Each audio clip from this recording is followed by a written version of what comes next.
right, here is our Zerg player, champion of Season 1. He's currently up 1-0. Can he close it out with a 2-0 victory to take it to the round of 32?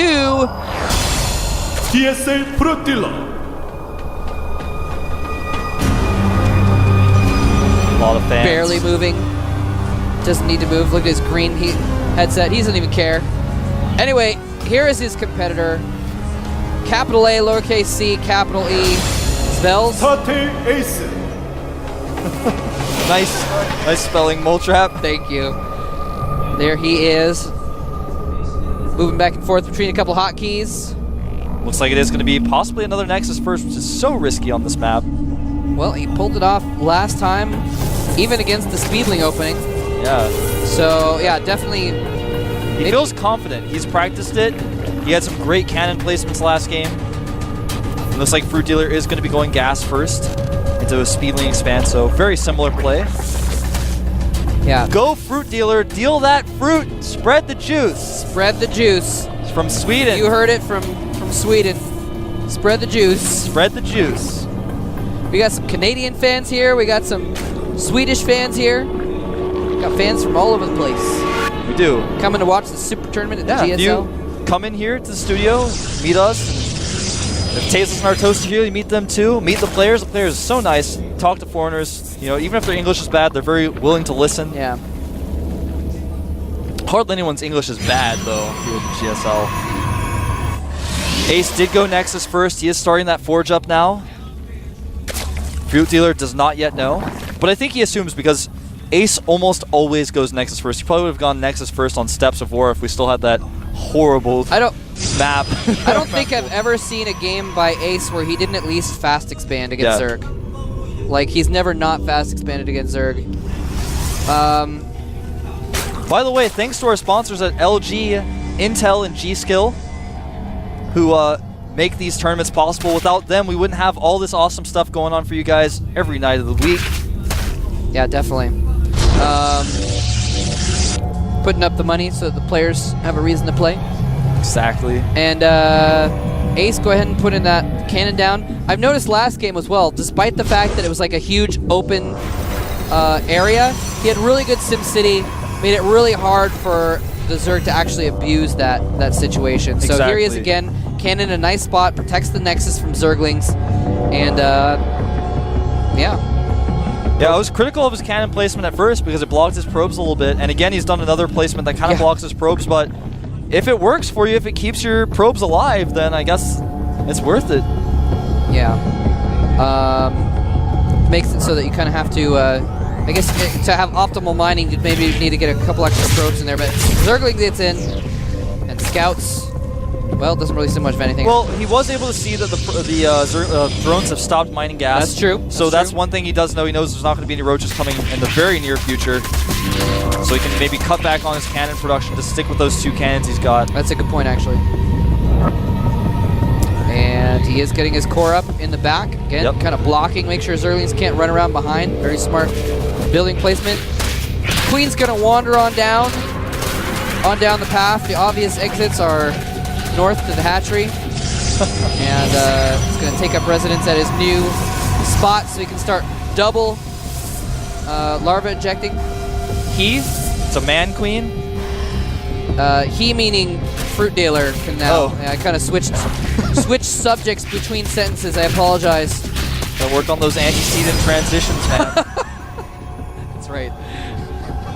Alright, so right now Ace hasn't really shown us what his plan is. I would be surprised if he didn't throw down the Stargate. I'm really expecting him to throw down a Stargate and do a very, very similar opening to what we saw from last game. He's got those 3 gases up and running. He's got pylons spread out nicely around his base to spot for Nidus worms. FruitDealer taking a very fast third yet again, working on those rocks. So we're almost seeing a repeat of last game, minus the counterattack that FruitDealer tried to put on to kill some probes. Now the Overlord just ran through the base and got killed, but didn't actually see anything because the gateways, I believe, were he put didn't down see those in the gateways. So Ace has gone up to 4 gates now. He's adding his 4th and final gas. Those Zerglings remind me of, like, you know how in movies or like old cartoons, people that go to jail, they're like sitting out there and they're chained to a rock and they've got like a hammer and they're like pounding rocks in half for no reason. That's those Zerglings, man. They failed at like scouting and killing cannons, so they're like, now go. And the Queen looks like she's hitting them on the back, like cracking the whip on their back while they're working. Yeah, I always remember that in the Disney movie Robin Hood when the crooks all get caught, the little animals. They're like hitting the stuff. They got the little striped shirts on. It's one of my favorite movies. I love that movie. We should make some references to the future from that movie. Oh man, the Queen taking over, killing the rocks on her own. Yeah, there's no longer cracking the whip on the Zerglings, but some male viewers might say she's in her rightful place doing the hard work. Maybe that was a tasteless joke. Not a tasteless Archon joke, but maybe a joke that some viewers might not have appreciated. Sorry to the female viewers out there. That's right. That's not my belief. That's the belief of some male Americans out there. And shame on them. Shame on them. We here at the GSL do not discriminate. We do not discriminate. We appreciate all of our fans of all different types. Now, some roaches are out now, and they're trying to control things, and a Twilight Council is on the way. And, whoa, actually, in the main, we might get a shot in a minute. We're seeing more gateways going down. You can probably see it in the production tab. Anyway, there is going to be a lot of gateways here in just a moment. It looks like Ace might try again to go for a huge push off 7 gateways off 2 bases, and he's going to be upgrading Blink as well.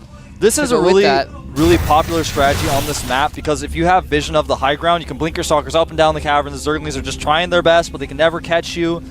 And the Blink's not quite done yet, but Ace being very aggressive right now, pushing out the map. He's forced a ton of units. FruitDealer even making some spine crawlers at that 3rd base. And now he's just going to sit back, increase his stalker count, and get ready to unleash some pain on the FruitDealer with those Blink stalkers. Yeah, I think this could be a better map for it in general. Also because less wide open, less different exits to the bases. So he could easily just go into that 3rd of FruitDealer and just force build the ramp and just kill the 3rd and then get out if he wants to. But there's some spine crawlers down there and some defenses, so maybe not. Yeah, this is kind of a really funky situation for FruitDealer because he's like, I know you're doing something. You haven't taken a 3rd yet. I've got an Overlord spotting for it.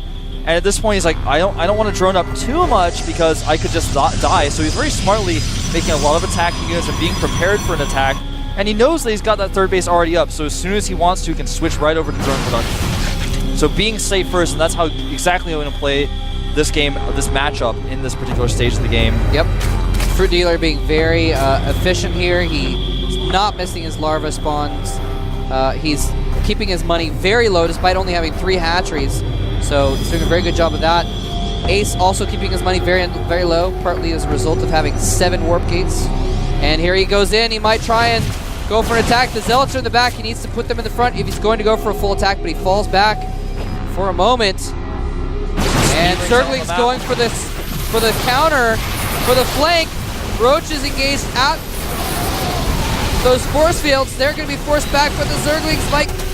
No, they're just going to take out the pylon, actually. He does have Burrow, but there is an observer, so I think that might have been part of what Ace was waiting for. Some of these units coming from the back, but they're force fielded out. Ace doing some great force fields. FruitDealer's units can't attack from either side. They're trying their best to break through, but they just can't get in there. And he's able to get a lot of fire off. And FruitDealer, just with so many stalkers, is just overpowering the Roaches regardless. The Roach is not able to get in close enough. And Tunneling Claws is going to complete moments too late. And GG, Ace takes it to an Ace match. He does. Well said. Look at him. See, he looks so serious right now. Like, I wouldn't want to meet him in a bad mood. You know, if he was playing a ladder game and lost the game, was super mad, and I wouldn't try to calm him down. I'd just back away. FruitDealer, though. You throw your headphones on the ground. I drop my headphones all the time in the Dom house. Moletrap likes to make fun of me for it. I drop them probably on average of 5.26 times a day. Yep. We've calculated it. Actually took some stats. Every time I drop my headphones to make a tally mark. In the weekends, we like divide it, find out exactly how many times I drop my headphones on average per day. Yeah. You guys can figure out probably based on that average and the number of days that Wolf has been here, what the total amount of drops is. Yeah. If you would like. Maybe I'll post that information somewhere so you guys can do all the calculations for it. Yeah, so we're going to see a Game 3. It's going to be on Metalopolis. And so far, Ace doing the same thing each time. In Game 1, made a huge push and kind of got fought back. In Game 2, made a huge push and just with some beautiful force fields there. Great force fields. He had that little nook, that little cavern, if you will, at the third base and just said, like, force field, oh, you can't attack me now. The Stalker's all sitting right here. Yeah, just sitting in the middle. Over here, and some roaches over here, and the force field's like right here. That Stalker's was like in the middle. that was like the actual Battle of Thermopylae, where they literally were surrounded and like fighting people off from all sides. They didn't even have a choke point like in that movie, which was totally inaccurate. They didn't have force fields either. They didn't. No sentries. Yes, they did. The ancient... Never mind. Okay, good point. Fair enough. They didn't have force fields. Fine. Anyway. By the way, guys... So... Go ahead, sorry. GOMTV actually updated some of their stuff on their website. You guys should definitely check out some of the stuff they've been doing on the site. Like the brackets page is spoiler-free now, I was told. So check that out and you can look at the results if you press a button. So definitely check this stuff out. I wanted to mention it, but these players... Yep.